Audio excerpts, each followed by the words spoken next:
Conditions apply. The time by Sagicor Bank is 7 o'clock. Time now for the morning watch. Listeners to Love 101 FM are advised that the views and opinions expressed in this program are not necessarily those of Love 101 FM.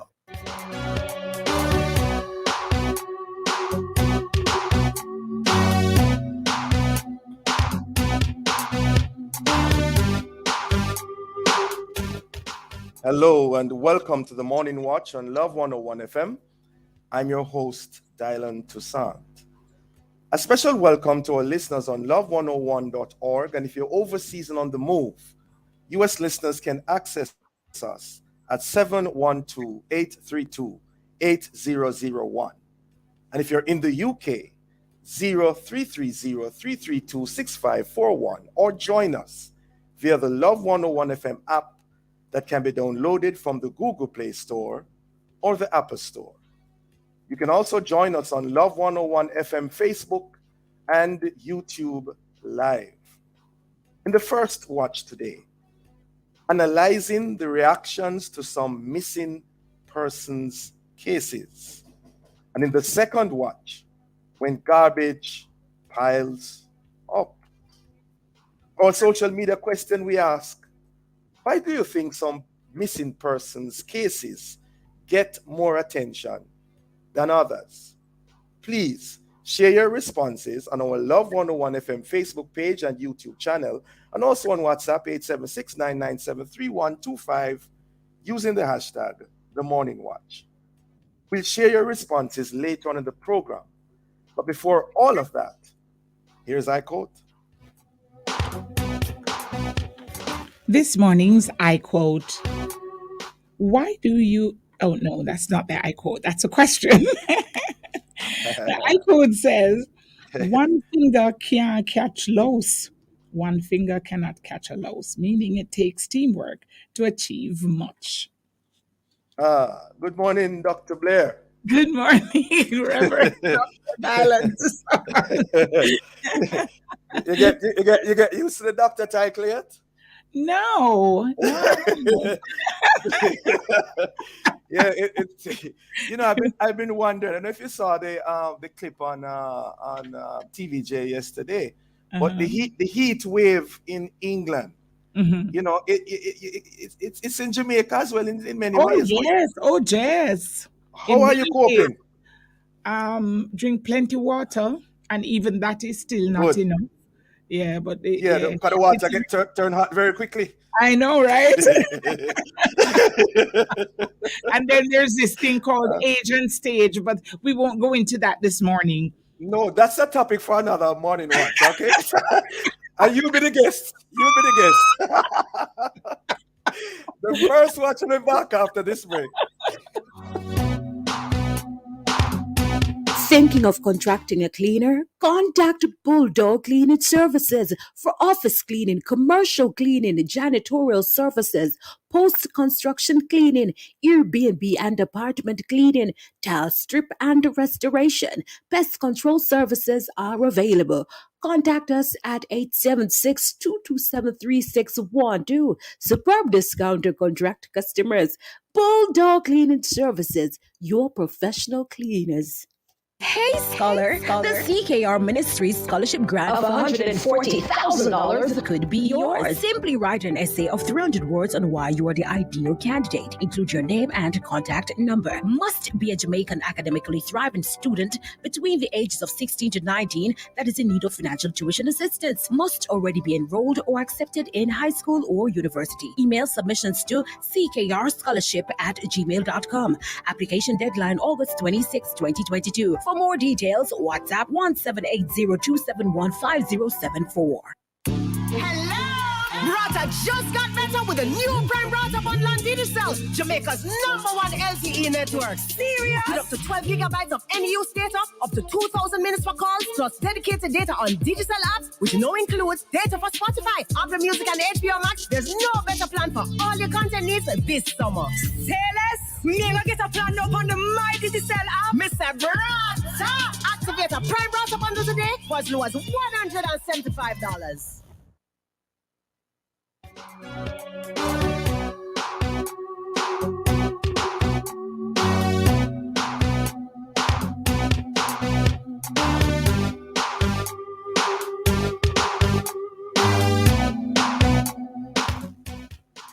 welcome back to the Morning Watch. I'm your host, Dylan Toussaint.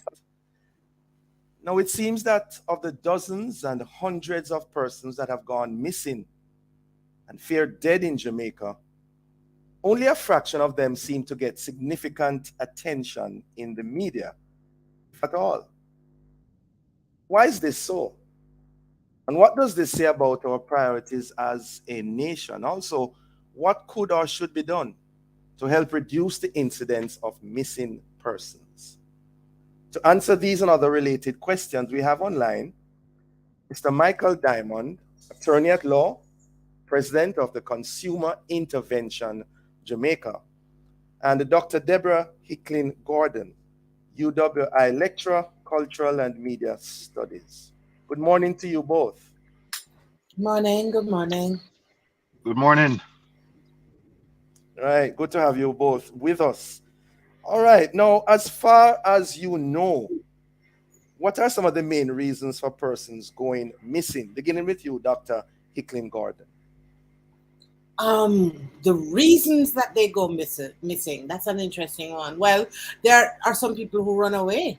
Some people who just leave and don't want to be found. There are also others. The human trafficking process there seems to be a major uptick in human trafficking. It seems to be a very viable business, and people are ending up in different places of the world through various means, for child slavery or the slavery of women in the sex trade.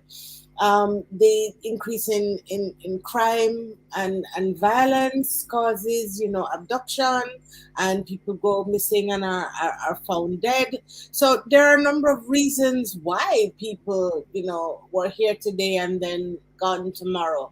And it seems to be it seems to be a more, if not an increasing, a more obvious practice. We didn't really. Well, I'd have to kind of back that up statistically, but from my own anecdotal, understanding, this issue of abduction was not really a part of our Jamaican criminal sphere.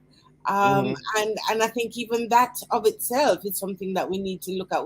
When we used to hear about abductions, we used to hear a lot from Trinidad, where there was a lot of kidnapping and so on. But it's interesting that the ways in which we actualize our crimes are actually changing in nature. So these are some of the things we need to start to examine. Yeah. Mr. Diamond, you'd like to add anything to that? Well, it is interesting that this is a discussion now. This has been going on, especially over the past several weeks, because of a very polarizing case. But we do have to recall the fact that is not what do we consider a missing person, because oftentimes how that is treated at law is really how we basically would react to it as far as our investigations are concerned. Sometimes individuals are missing, just as Dr. Hicklin says, and guess what happens? It turns out that they're actually not missing. They just basically went silent, So there are times when these situations occur, and we look at what are some of the social reasons that individuals decide to withdraw themselves from family and friends and even end up among strangers because they need that time away. And unfortunately, we respond in such a manner that when incidences occur, we may say, well, she's just probably with her boyfriend, so we don't need to take that serious. When unfortunately, that type of response or socialization to minimize the seriousness of these situations has caused us to be in a predicament that we're in today. Yes. And as an attorney at law, Mr. Diamond, can you tell us how is a missing person defined, identified in Jamaica legally? Oh, it's not just simply Jamaica, but even in other jurisdictions, it's really an individual who, that has not been in contact with family or friends over an extended period of time, whereas this is a very abnormal behavior. And So I'm sorry, sir. Before you go on, the extended there is for how long?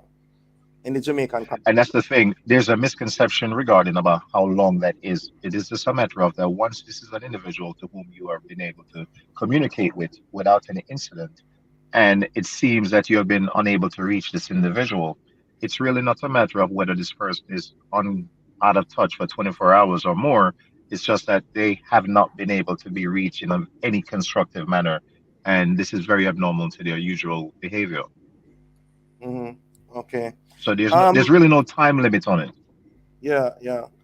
What are some of the factors? I'm throwing out to Dr. Hicklin Gordon first. What are some of the factors which account for some cases being more prominent than others? Mr. Diamond mentioned a case a while ago. What accounts for that? Since your producer has been in touch, I've been thinking a lot about that. And I think there are about 6 or 7 things that have converged in the popularity of the case that I think you're alluding to, and the reason why it has taken on such prominence. The first one is the issue of the rise of what I call a social media community. I believe our concept of community has so broken down in Jamaica that the emergence of social media and the technological revolution that makes it possible has allowed for a community to have formed online. So and within that social media community, the rules apply. We look out for each other. So the individual who is missing and now feared dead was an important part of that community. So that she was a leader in that community. She became what we call an influencer, which is a part of the structure of leadership of the social media community. So they all started to come together and align around her being missing. Now that links now to a trust deficit, which I think is number 2, that has emerged in many of our administrative and government organizations and institutions.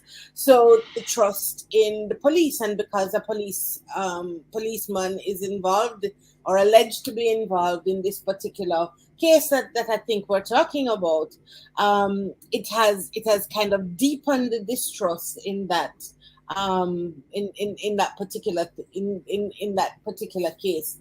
We're also we're number 3 is that we are a country that for whom protest is an important part of our process and processing of activities. And why have we protested on this one so vehemently and consistently? Because usually it's a 9-day wonder. And I've been watching some of the informal media. So that's another another reason I think that it's being consistently stoked by a media force, consistently stoked by an information force, which is new, because the social media process now, every night there is a new set of information. There are social media investigations taking place. There's a pseudo police force going on with new theories and new coming out every single day. So, and I think too that links to another issue. So I think it's deeper than we think, and I think we really need to take a look at it. There's an issue of inclusion and exclusion. Social media has democratized media, so everybody is able to have a voice now, where people felt separated from the processes, whether it's a crime-fighting process or the media process or the information process or the governance process. Now everybody has a role to play, and they have a platform within which they can play it, and they're exercising those rights and freedoms, and we're seeing a modern way of dealing with these particular issues. So if I were advising the Jamaica Constabulary Force today, I would say to them not to be standoffish with this new media phenomenon, but to actually embrace it. That's where the community is that is causing the dissonance between the traditional and the modern. They need to be. So I would be on those programs if I were a senior communications person. All right, every day. stick a Yeah. pin right there, both of you. We're up on a break. We'll be right back. All right. Get better coverage for yourself and your family as low as $800 a month. The time buy JN Life Vest from JN Life Insurance is 7:15. He knows my name. Here is your opportunity to connect with someone who will listen, pray, and give guidance. It's the telephone counseling ministry of the Edgewater Baptist Church. Please call 876 220 6474. Weekdays between 8 a.m. and 9 p.m. and Sundays between 8 a.m. and 8 p.m.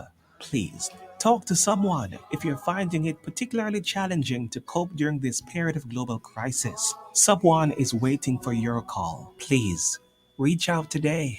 876-220-6474. It's the telephone counseling ministry of the Edgewater Baptist Church. This is a reminder that somebody cares. Endorsed by Love 101. He knows my name. We are a proud, resilient nation. 60 and growing stronger. Together we'll make the future bright. With flow by your side. One love. Black, green, and gold all the way. Keeping the roots strong. Out many and many. To everyone. No flow from Flow, Jamaica's network. Kingston, look out! You are next in the I Love Summer Road Tour. We can't wait. Saturday, August 13th is just round the corner, but the excitement is building. I want you to come on, yeah. I love summer. I love it. I love summer. I love it.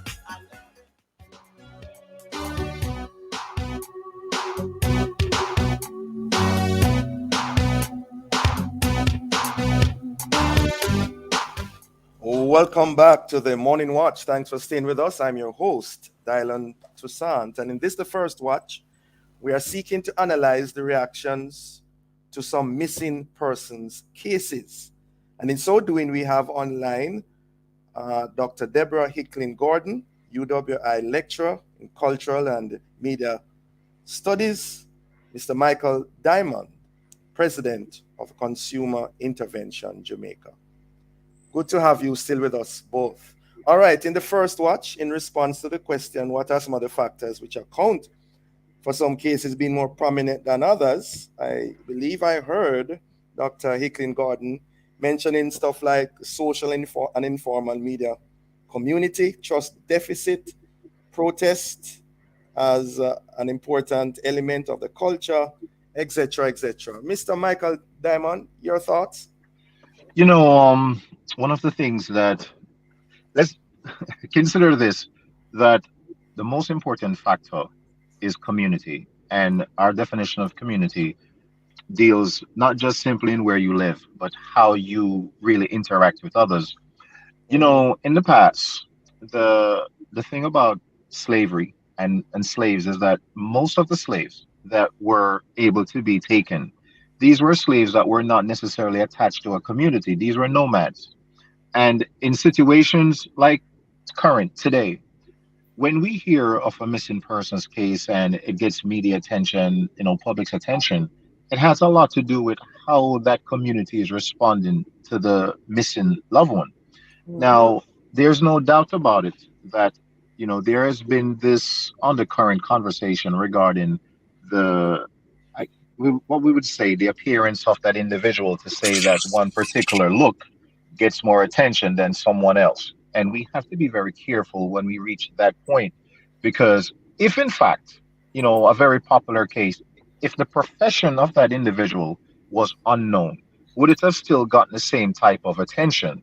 And chances are it probably would, because the family was very adamant about finding their loved one. Now, when someone goes missing, regardless of age, the first point of reference is going to be people closest to them, because these are the individuals whom would have gained their trust and would be able to take them away. So we always start with the family members first, relationship second, and we move on ourselves out of that. Now, as far as what would make one case more prominent than the other, a lot of time it's the information that is available.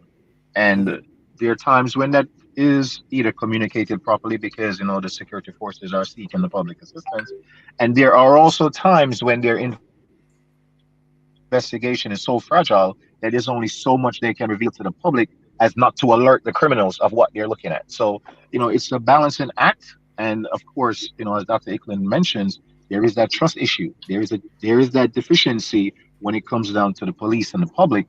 And this particular case recent, there is this idea that it may not get the same attention, as far as investigation is concerned, because of who the possible culprit might be. So, we really have to get that balance where we get that trust back. But for individuals that are listening, it's very Yeah. important that you communicate with your family members and loved ones. It's important that you check on them. And also the telltale signs, because oftentimes there are situations where your loved one is in a relationship and it seems very controlling.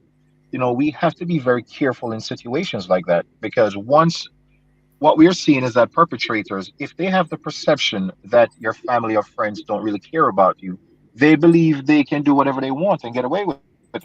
So we have to be on point where these things are concerned. Yeah.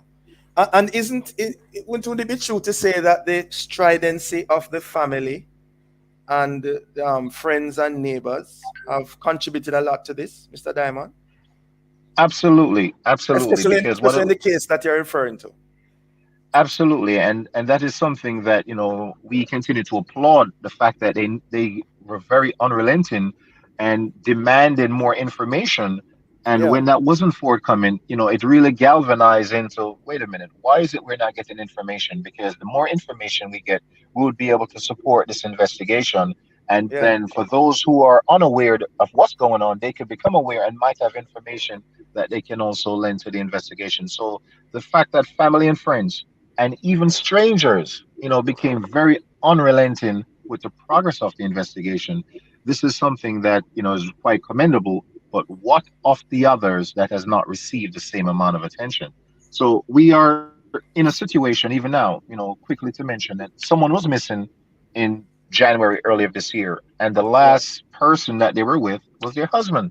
And, this hasn't gotten as much media attention as a recent case, but the reality of it is that a lot of it has to do with the community, and it has a lot to do with the information that is being shared. And once the family is very persistent to assist the police, then we can certainly get more traction. But again, it's really about how you interact with your community and family. Yeah. Uh, what therefore are some of the lessons we can learn from the cases past and present? Dr. Hicklin Gordon. What are some of the lessons? I suppose as Mr. Diamond says, being relentless, keeping up the pressure, ensuring that you are prepared to go the full 100 in terms of maintaining pressure on the institutions that are supposed to be protecting and serving. I think being super aware and building that sense of community, building that sense of community within your family, building that so that we are aware of each other. We know where each other is. We know what their kind of routine, kind of check-ins, and so on. So that should they go missing, that we know that there are some very particular markers that we should look for. He usually calls me at 4 o'clock. It's 4 o'clock. How come I haven't heard from this person? Yeah. So I suppose these are some of the things, but funnily, I don't think we kind of anticipated that the conversation would go in this direction today, but it is really reinstituting and reinstating the issues of community around us, redefining what that means. It may not just be family, it may not just be geographical, but literally building communities around us, because it is the social media community and the family itself that has kept this alive. Yes. Mr. Diamond, what advice would you give to the public at large then? in Well, that regard. I And I'm talking about the can say, stakeholders and the public at large. well, definitely what we need to really reinforce is a channel of communication and make it a lot easier for individuals to report missing persons. And also, what I would certainly say is that most of us have smartphones, and our smartphones have certain capabilities to allow us to be tracked in the event that we are, unaccounted for amongst our family and friends. And in recent times, the government had introduced stay alert app or some type of app which you can also use. So it's a situation that we really need to consider the what ifs and make the preparations now, and not, I wish I had. So we can utilize our devices that really has locator on it that can assist the police with finding us, God forbid. And we can also utilize the Stay Alert app that can allow us to send out an emergency signal in the Mhm. event that we're in danger. And again, we really need to have a clear channel of communication. And for individuals, especially in the case that is so prominent, is that it's good to have one spokesperson and a contact individual that can actually share information. Because what has happened is that even though we had social media, there was also a lot of misinformation and false information being Mhm. peddled for Right, sensationalism. And, right, you right. know, and that is something that can also skew the investigation. So we have to be very careful to disseminate accurate information and to be able to decipher the trash quickly so that we can really get to the point. So this is something that we really need to work on. And our investigating officers, the police force itself. What are your views, your comments, your thoughts, your concerns with how that particular case has been handled?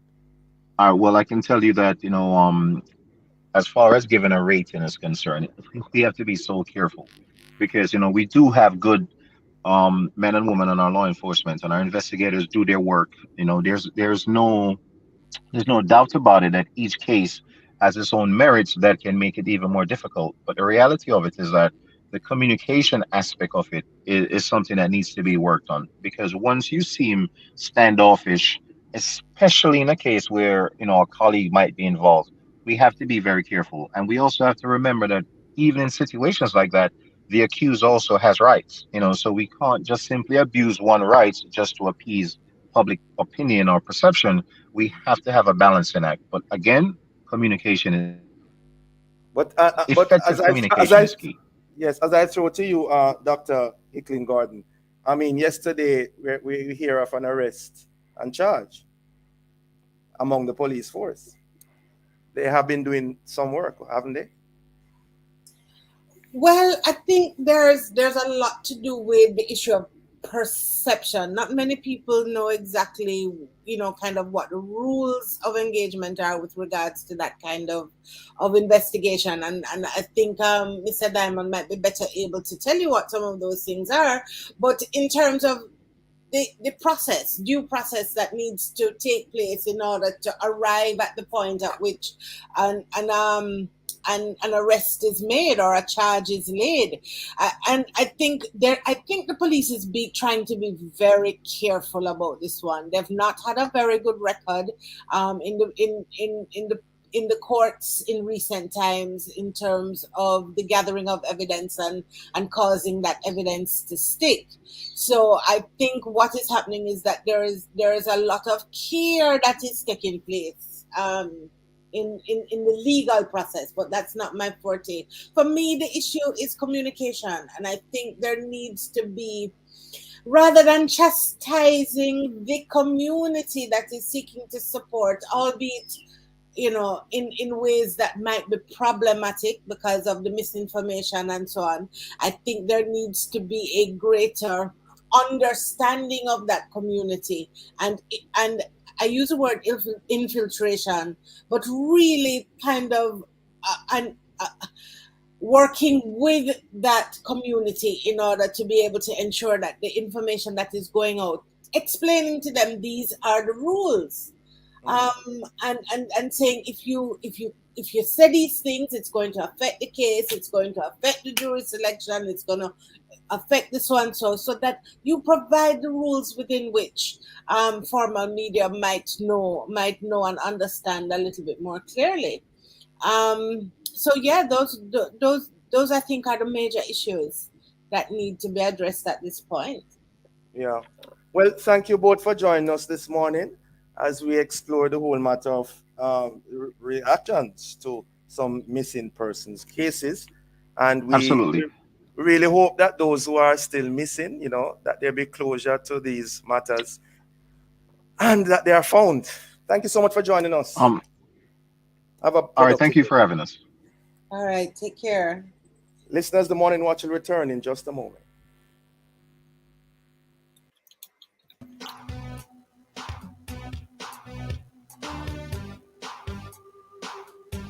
Talk to Jane Bank today to find out about achieving your own sweet home in 30 days. The Time by Jane Bank Mortgage is 7:31. Love 101 now presents Facts on Monkeypox. There are no treatments specifically for monkeypox virus infections. For mild cases of monkeypox, over the counter medications like ibuprofen and acetaminophen can help with symptoms. Avoiding skin to skin contact is the best way to limit the spread of monkeypox. That was Facts on Monkeypox, presented by Love 101 FM. Need to pass your CSEC CAPE exams to get that dream job or to qualify for university? Then Distinction College is the school for you. We have locations in Kingston, Spanish Town, St. Elizabeth, and Ocho Rios. Start day, evening, and Saturday classes this coming term and sit CSEC CAPE exams for January's resit or May, June. Maths, law, science, English. We have the lowest school fees. Register before the end of the month and win an entire term free. Call us at 354-8560. Juicy patty them double up the choices. And we know say you a go like it. And you face start your morning and fright with a cup of porridge full up of beer niceness. Two combination, which one we try first? When you a go a school or you a go a work forward we double can't fit twice the flavor. Or could the pecan you end up a paper. Try our pecan porridge. That's peanut mixed with hominy. Or our double corn porridge. That's hominy mixed with cornmeal. Try it today at Juicy Patties. Available at participating stores. 60 and bossy with J and money. We not carry it easy, trust me. Yeah. Just send and receive some money. A instant entry. Look how you lucky. Bossy, J and money, bossy. J and money turn you in a roadie. Bossy, Jamaica well bossy. 60 and bossy. We well proudy. This Jamaica 60 JN Money is giving away 2 brand new 2023 Kia Seltos. Just send or receive money with JN Money for an instant entry for a chance to win. Competition runs from now until December 24th. Jamaica 60 and bossy, you know. Send or receive money with JN Money and drive out bossy. Authorized under Section 58 Youth Betting, Gaming and Lotteries Act. JN Money turn you in a roadie. Bossy, Jamaica well bossy. 60 and bossy. No JN bank account required.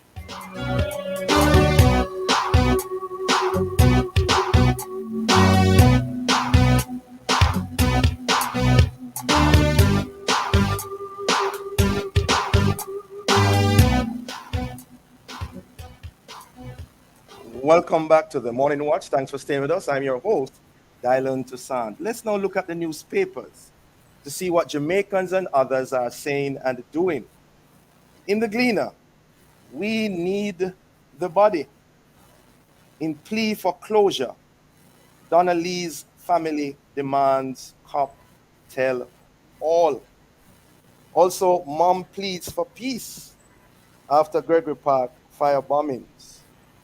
We also see that police traffic unit branded abject failure. In the Observer, blood feuds, family disputes driving murder increase, say police. And also police chief lashes people spreading fake news, announces murder charge against policeman in Donna Lee Donaldson case. And we also see here that strike threatening Namibia forces president to cancel Jamaica visit. Well, those are some of the major headlines in our newspapers. Coming up next, we'll read some of the feedback from our social media question. Why do you think some missing persons cases get more attention than others? Please leave a comment on our Facebook page and YouTube channel, Love 101 FM Jamaica, or WhatsApp 876-997-3120. 25. Soon come back.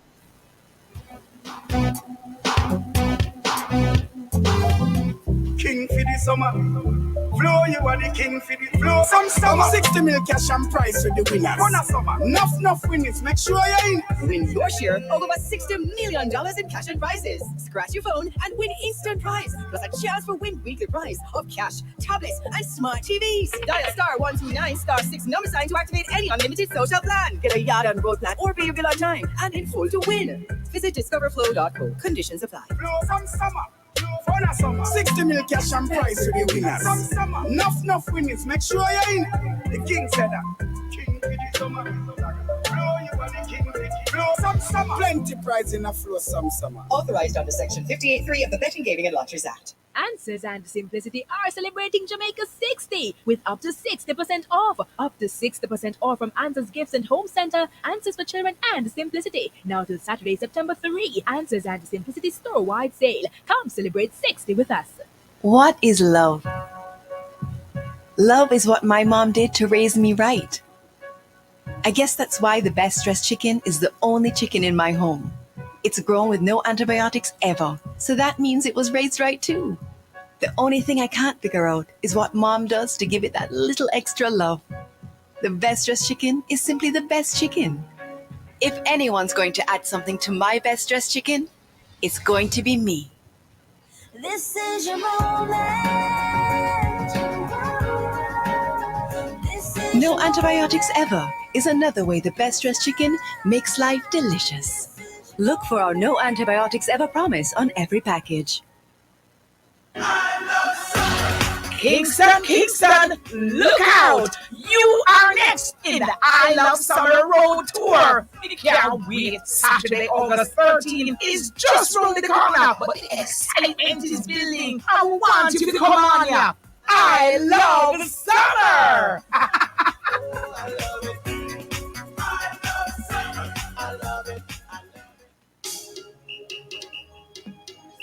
Get ready for another exciting World of Worship Wednesday inside Alive, 1 to 5, August 3. Stick around for prayer blast at 2 o'clock. More prayer, more power. 2:15, we feature Todd Galbert as our worship artist of the day. Then at 3 p.m. inside Community Conversation, we explore famous landmarks in Jamaica. All this and more will come your way inside Alive, 1 p.m. to 5 p.m. with me, your host, Sarah and the Chirpy One on the family station, Love 101. Happy Independence, Jamaica! Jamaica 60.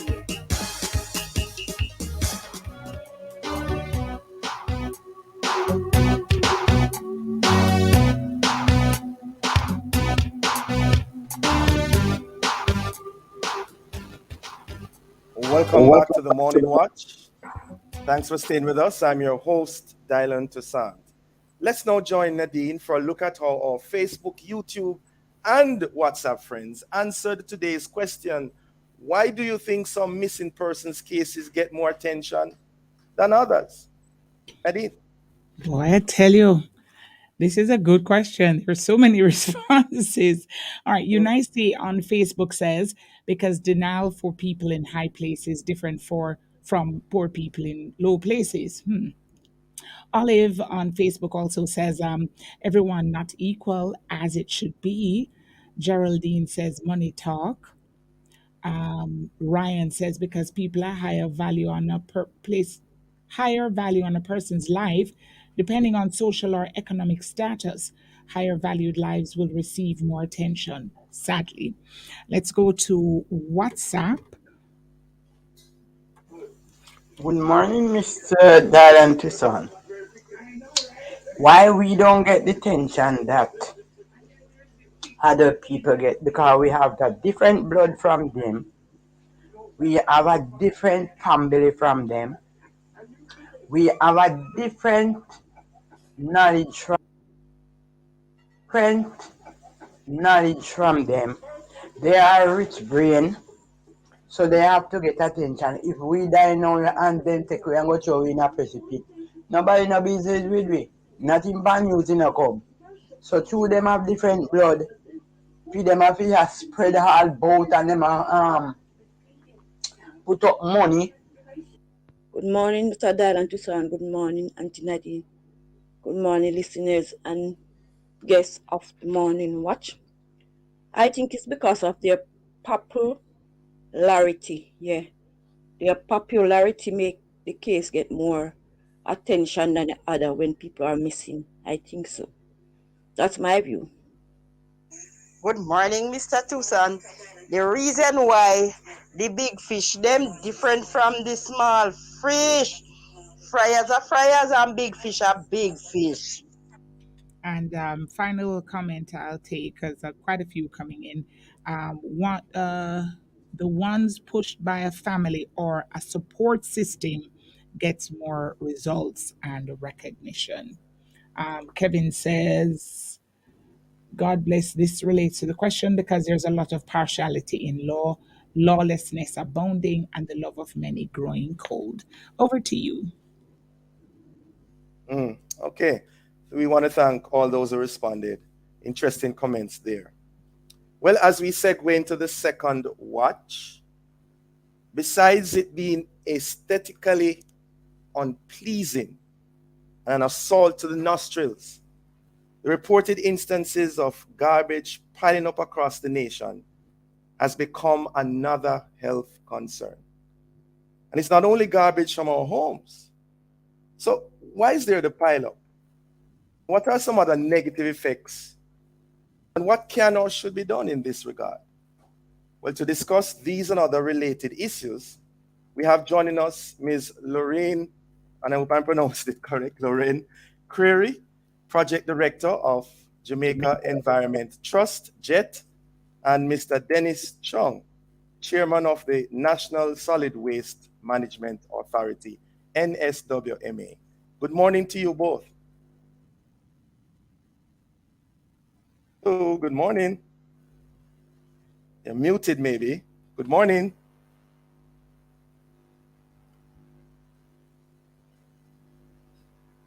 I'm not hearing anybody. Good morning. You're muted.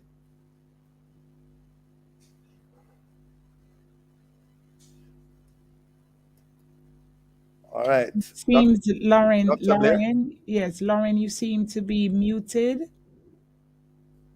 Miss Creary, could you unmute? Is Mr. Chung online? Good morning. Are you hearing me? Yes, we're hearing you now. We're hearing you now. Good. Mr. Chung, are you with us as Good well? morning. Are you hearing me? Yes, I'm here. Good morning. All right, someone has a radio on. We're having feedback. Good. Mr. Chung, are you with us as well? Good morning. Are you hearing me? Good morning. All right, someone has a radio on. All right. Okay. I wonder if we can sort it out. Mr. Chung, are you there now? Yes, I'm here. I'm here. All right. And Ms. Creary, could you unmute? I hope the radio is off. If it was on. Can you hear us? Good morning, Ms. Creary. Okay, seem to be having some technical challenges there with her connection. Let's go ahead with you, Mr. Chung. Good morning again. Yeah, man. How you doing? Yeah, I'm well.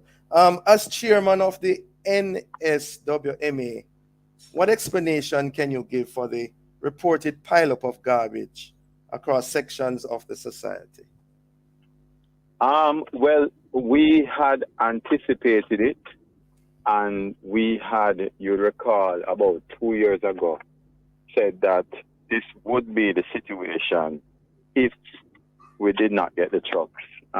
Because, I mean, the only trucks that we've gotten into the system has been the ones since 2016 that we got, which Minister had helped us with, Desmond McKenzie. But we really haven't been able to get any more trucks. Now, as at that point that we got those trucks, we actually needed 150 in the system. So before the pandemic, we were projected to have got 100 trucks, right? And the truth is that with the best will in the world, you can't collect garbage unless you have trucks. And as Audley Gordon always says, the trucks went away, but the garbage didn't go away. In fact, it got worse. we actually started generating more garbage. And with the traffic and everything, it became an issue. So the real issue that we have is just availability of trucks. And we're getting 50 now. It should ease the situation, but those are not going to come till about November, December. And we're projected to get another 50 in the following year. But we really need about 150 trucks in the system.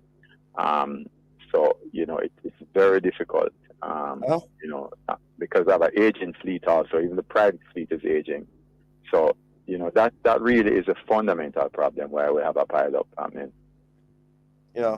Okay. We is Miss Query on now? Can you hear?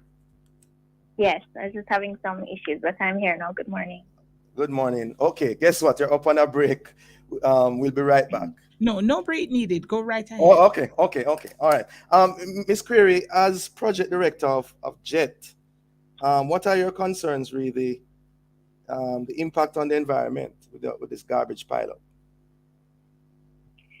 Well, one concern that I have is just the magnitude of the problem. You see it everywhere you go, in gullies, along roadways. People are littering, dumping, garbage is piling up. But there are several ways to, attack the issue. So we do have the issue of the capacity of to collect, so with the truck. But I think also there's a big cultural issue that needs to be addressed, and that's kind of what JET has been, in addition to advocacy around, policies and the regulations. But there's also the public education aspect of it, for people to change their attitude towards their generation of garbage. People to change their attitude. Could you say more on that, please, Ms. Query? So I think that people really, this came up in some research that we did on the Nodosity of Jamaica, that there are kind of poor attitudes to garbage and how people do it. They think it's not their problem, even though it's their garbage that they're generating. The source anywhere, it's somebody else's issue, somebody else will pick it up. And especially the government is supposed to deal with the amount of garbage that we're collecting anywhere it is, and it is not their responsibility, basically. So there's a poor kind of attitude to how we treat garbage in Jamaica. Mr. Chong, do you concur? You have similar concerns? Yeah, and the issue with that really is, number one, that, for over 10 years, the bureaucracy has been bantering about the regulations for increased fines. The NSWMA is 21 years, and we don't have regulations passed yet for the NSWMA Act. So we've treated with scant regard the matter of increased fines. So when we issue over 300 tickets per month, and we really don't have a proper enforcement agency also, the average cost of a ticket is 3,000 Jamaican dollars. It costs you less to break the law than to dispose of garbage properly, because it's going to cost you more to dispose of the garbage than the $3,000. So just as some business people do, they just pay a handcart man and he just goes and dump it somewhere. We have the matter of, for example, the non-enforcement against illegal vending in towns, which is a huge problem for us in terms of the towns being dirty. The squatter settlements are a huge problem because a lot of people live on gully banks. So what they do is they throw the garbage in the gully. There's no infrastructure in place to deal with it. We actually had put together a program where we could actually get the garbage from out of the inner cities. But again, it was going to be funded, but again, the COVID came and a lot of the funding has been put aside. So, Ms. Curry is right. That, the issue of the cultural thing. I'm driving just on the weekend and I see a sign, something painted on the wall that says, "No dumping, keep our city clean." And a taxi pulls up right beside and a passenger just puts their hands out the window and throws an empty plastic bottle out. How do you deal with that sort of thing? So, those are the issues. And, the Australians who are very good at garbage collection, when I went to the NSW in 2015, And the director of operations told me at that point that the Australians visited and said, listen, unless you have garbage being disposed of properly, you will never have enough trucks. Because you're always just going to be chasing around and picking up things after people. Just so think about when you have a child at home and as they take off something that's straight on the ground, place will never be clean. It's not that you're not cleaning it up, but the place will never be clean. Yeah, Mr. Chung, wouldn't some people argue that, with the garbage not being collected as it should be, the regularity or irregularity, I should say, that really and truly people are left up to have to fend for themselves and do what they can with their household garbage?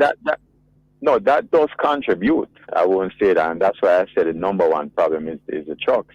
But we've been trying to push things like composting, for example. But the truth is that a lot of people don't live in facilities that they can compost, or they don't even make an attempt. So, I mean, if you were to compost, for example, you get rid of 60% of your garbage. That in itself. The other thing is that, a lot of people do not have the facility at the front of their homes to properly store the garbage when they put it out. So they say, you need to come and collect it quick because the dogs are tearing it apart. Well, it's not put in a facility that the dogs can reach, number one. But number two, the NSWMA or nobody at all should be having to grapple with what is supposed to be a disorderly act of dogs roaming the roads and animals roaming the roads. How do you deal with that? And that comes back to the cultural thing that we talk about. And you mentioned compost. What, for those who may not know, what really is that? Well, I'll let Ms. Curry answer. Okay. All right, Ms. Curry. All right. Ms. So Curry. as Mr. Chung had mentioned, that 60% of our waste is organic waste. That means it can break down. So that's your food scrap, vegetable scrap, things like that will break down naturally in the environment. So if you remove that from your garbage, you've removed most of the bulk. And what you can do with that food waste is have it break down. There's a technique to it. You have your dirt, you have your browns and your greens, as they call it. And that mixture can create some very fertile soil that you can then use now to help in your garden, help in your farm. So JET actually has a project relaunching soon that will be focusing on composting and recycling in some communities. And we want to kind of close the loop. So if you're generating garbage, but then you can use that garbage now to make something productive in your farm, in your garden, and it's diverted from the skip, or it's diverted from having to be collected and going to the dump. What about the burning of... Oh, I'm sorry. Go ahead. I thought you were finished. Go ahead, Ms. Curry. No, I think composting can be useful in that way, but you have to have the right conditions for it to work and be created. Right.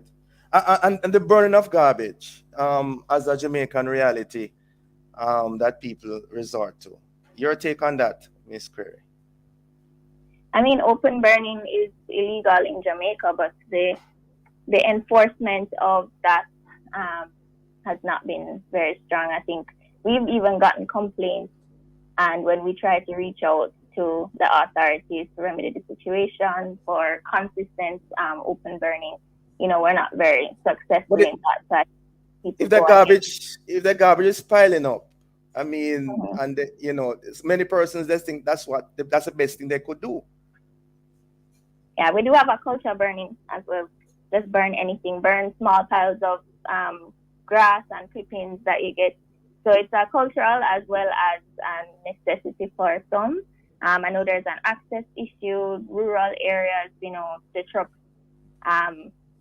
might not be able to access most places. So they do resort to burning.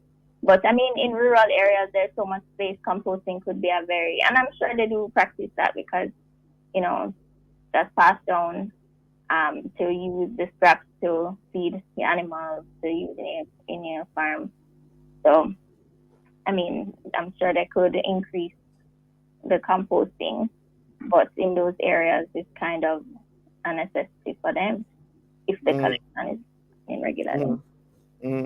Mr. Chung, yeah. Mr. Chung, even the garbage. Any suggestions would you say in regards to the garbage bags that are used? How they are placed in the drums, or what kind of drums are best? Well, Skips. Any suggestions there? Yeah, the regular bags are fine. I mean, what's important is that you should put the bags with the garbage, whatever it is in a properly secure facility. So, people have maybe concrete structures, or they have these little things at the front at their homes, made out of wires or something like that, that you secure it so the dogs can't get to it, or no other anything can get to it, to actually destroy it and scatter the garbage all over the place. The other thing is that you want to put it into a proper garbage bag or something like that, not necessarily a paper bag, because you want to ensure that it doesn't break down and cause a nuisance. Particularly since, as I said, NSWMA, can't collect garbage with the regularity that we do. We always try for once a week, and the international convention really is that you should be going for twice a week collection, but we were at one, and now we're at maybe once every 10 days to 14 days on average.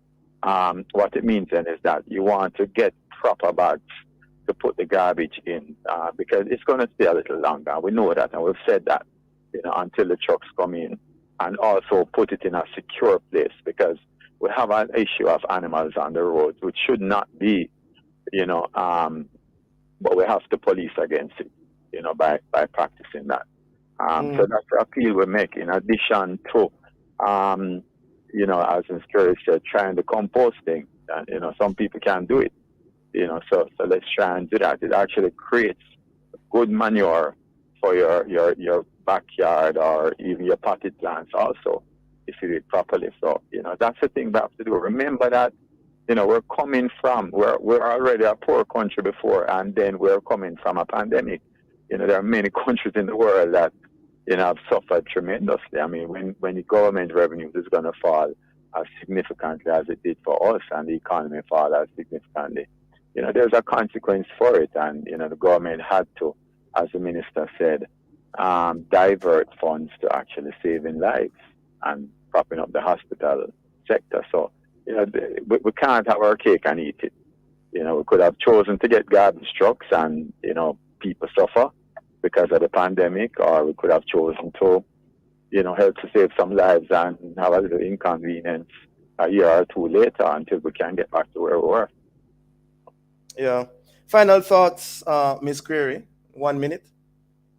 I know you had mentioned the environmental impacts, and I think it's important that people are aware of how their small contribution to either littering, dumping unnecessarily, can have a negative impact on not just their immediate surroundings with pests and rodents and so on, but the indirect impact on the marine environment.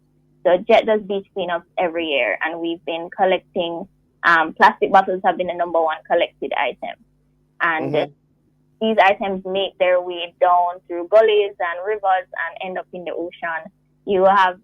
We've discovered microplastics now in the Kingston Harbor.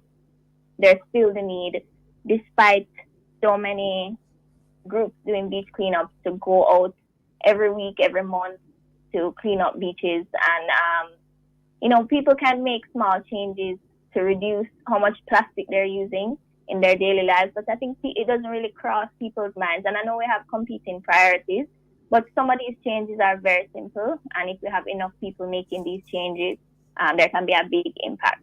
So I think people should try and really educate themselves on the negative impact that their, small habits are having, and see what's the easiest thing that they can change day to day that can help contribute to less garbage in the environment. Great. A fitting note on which to end. We'd like to thank you both, Ms. Query and Mr. Chung, for joining us. Have a productive and safe day. All right, you too. No problem. Thanks. Thank you, listeners, for being with us. Join us again tomorrow as we continue to set the stage for topical and controversial issues. For information on how to get copies of this program, call our production department 876-968-9596-7. This has been the Morning Watch. Thanks to our producer, Kathy Gale, and our guests.